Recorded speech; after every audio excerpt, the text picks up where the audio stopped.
Today we're showing you a Kubota M7060 tractor. It's a 2020 year model, has approximately 200 hours on it.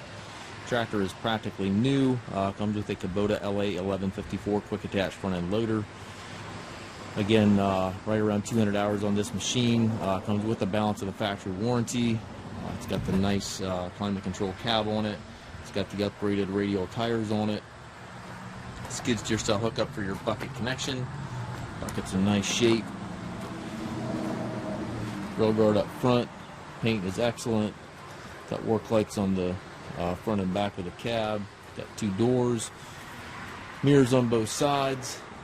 It's a really sharp tractor.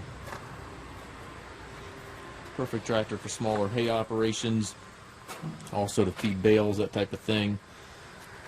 Just a very nice sized tractor. It's small enough to get in and out of tight places, yet it's large enough to do lots of work. So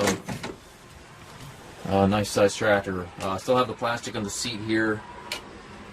Hydraulic shuttle allows you to change direction without clutching. 8-speed transmission. You have high-low range on the orange lever right here, and then 4 synchronized gears on this lever. Loader control, 3-point hydraulic, all over there to the right. 4-wheel drive engagement here to the left of the seat. Just a very clean unit. Looks like we've got warranty running into June of 2024. Just over 200 hours on the machine. We do take trades. We also offer low rate financing for qualified customers. We also can arrange shipping anywhere here within the U.S. If any questions regarding this tractor or any of our other used machines, please contact us at maskedtractor.com.